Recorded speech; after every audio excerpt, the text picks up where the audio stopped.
નમસ્કાર, midday news સાથે હું છું હિના। મહત્વના સમાચારથી બુલેટિનની શરૂઆત કરીએ કે જ્યાં ગાંધીનગરમાં શિક્ષકો મુદ્દે ગૃહમાં સામે આવ્યા ચોંકાવનારા આંકડા।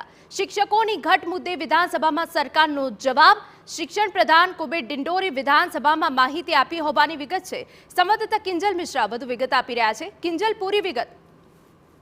એક તરફ શિક્ષણને લઈ અને સતત વાતો છે તે થતી હોય છે, કેમ્પેન થતું હોય છે, પરંતુ જો સરકારના પોતાના પ્રશ્નો અને તેના જવાબની વાત કરવામાં આવે તો રાજ્યમાં શિક્ષકોની ઘટ હોવાનું ખુદ સરકાર સ્વીકારે છે। અલગ અલગ જે પ્રશ્નો પૂછાયા હતા તેની અંદર જે સવાલો પૂછાયા હતા તેની અંદર કેટલા શિક્ષકોની ઘટ છે તે વાત આવી હતી। ત્યારે આ જે આંકડો છે તે હાલમાં રાજ્યની અંદર 1606 શાળાઓ એવી છે કે જ્યાં માત્ર એક જ શિક્ષકથી ભણતર છે તે થઈ રહ્યું છે, તે પ્રકારની વાત હતી। મહત્વની બાબત એ પણ છે કે જ્યારે 2022માં આ સવાલ પૂછાયો હતો ત્યારે 2022ની અંદર આ આંકડો નાનો હતો। 2022માં 600 જેટલા એવી શાળાઓ હતી કે જ્યાં એક શિક્ષક હતા, જ્યારે આ જે શાળાઓ છે તેમાં વધારો થઈ ચૂક્યો છે।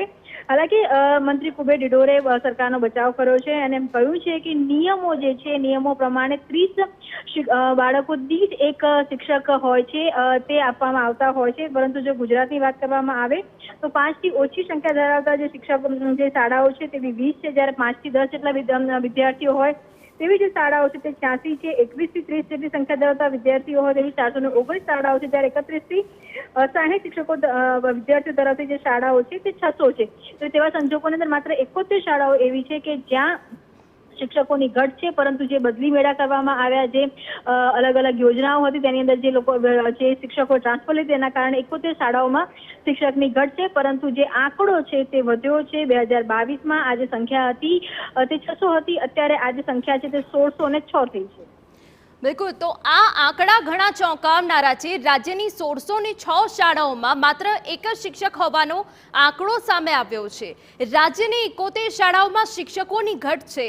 5 થી ઓછી સંખ્યા ધરાવતી 20 શાળાઓ હોવાની બાબત શિક્ષણ પ્રધાને કહી।